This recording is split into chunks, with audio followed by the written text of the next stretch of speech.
Hello everybody. I'm going to film my dynamic stretching video.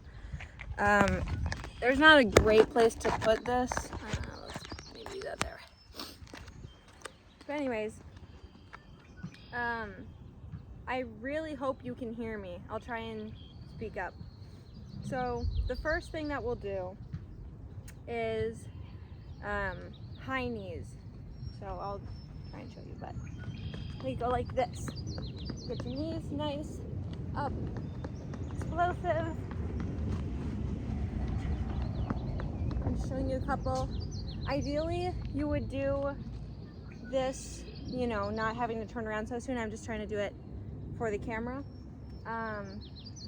But yeah, I would ideally like about 10 to 20 of each of these exercises. It really shouldn't take, in total, especially once you get in the habit of it, shouldn't take you more than like 5, definitely not 10 minutes.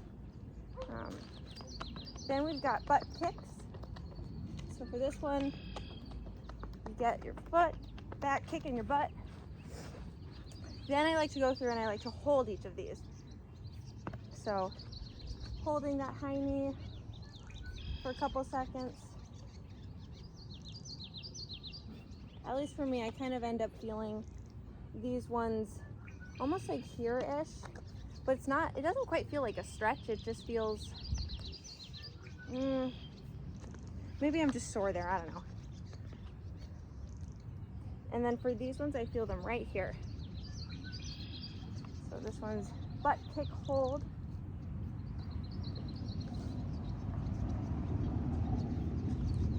And now, oh, I'm out of the camera. Whoopsies. I should say, I'm just doing like a little sampler for you guys. So if you're using this as like a follow along video, I would pause and do a couple more of each of these. And maybe I'll do it. All right, the next one that we'll do is open and shut the gate. This one's probably one of the most complicated ones. So you bring your knee up, out, down, and like in. And then I'll show you on the other side, up, out, down, in. So like that. And this is you opening the gate. So open, open, and then this really helps open up those hip flexors. So that's like right here-ish.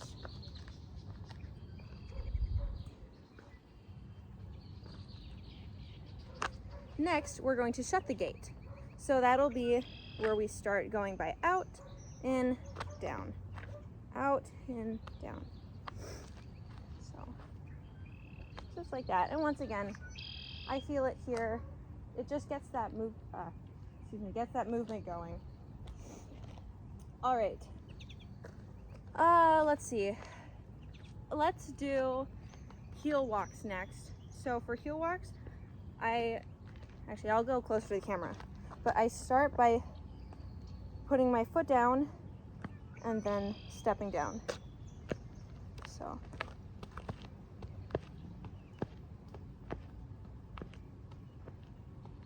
I almost hear like a little galloping sound when I do this one. I'm not striking my foot down, that can cause some issues, but this is just a good way to get your ankles nice and warmed up. Yay! Now we're gonna do kind of the opposite, and this one is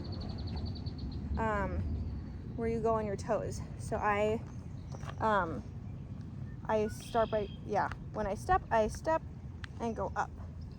So let's see. Step, step. So this one you don't necessarily have to start off by landing on just your toes. I kind of roll into it.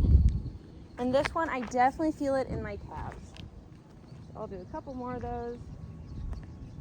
I'll show you this way too.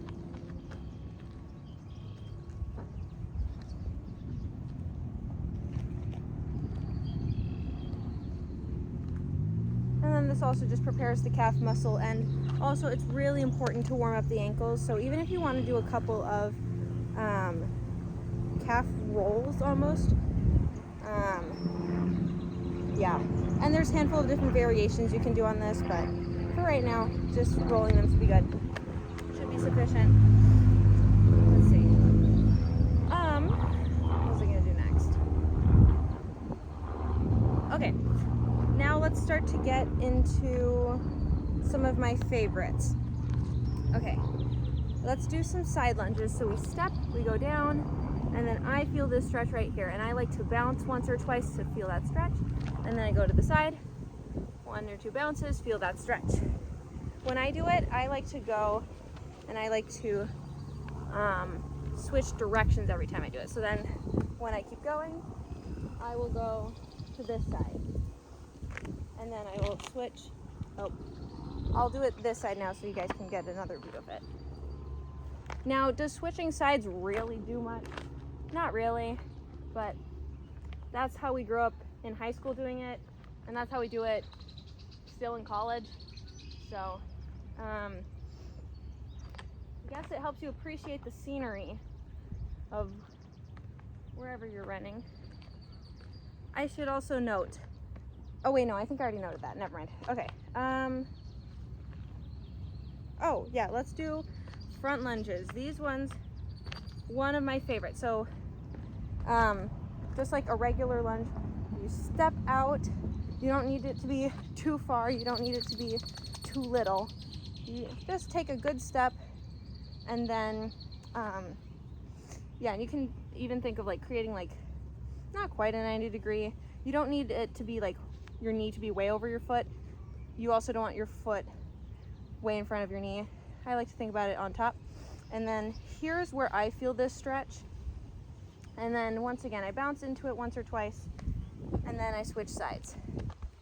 And I'll show you on, no, I just did that side, okay.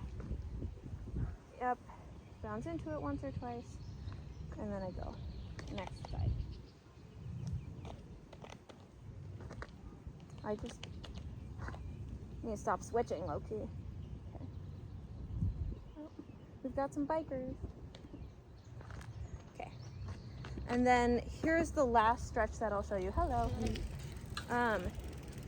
There's lots of different names for these ones. I'm going to call them scoops. So basically, you go down and you almost like scoop the ground. It's kind of like a variation on toe touchers. I'll show you guys from the side.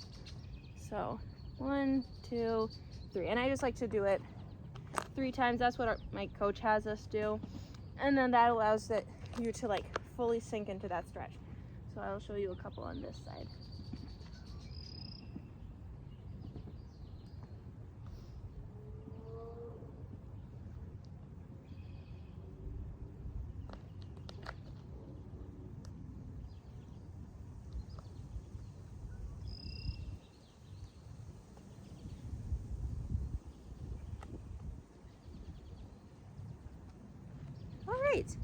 I think, oh, and then the last thing that I do is I just do a couple of big arm swings, because even though running is mostly with the legs, oh, and I should say, I just swoop each arm forward and alternate them, and then I go back and I also do the opposite way, because even though running is, you know, primarily, you know, you think about the legs and stretching and warming up the legs, you know, the rest of your body also gets involved, especially, you know, you want to make sure that you're nice and loose up top. You don't want to, when you're running, you don't want to hunch your shoulders. That's not a good habit to develop. That's not going to help you be able to run relaxed and run strong.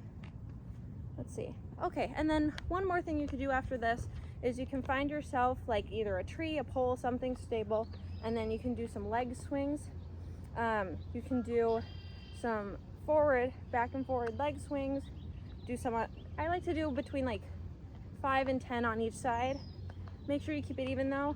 And then you can also do some where it goes side to side. So I'm not holding anything, so I have to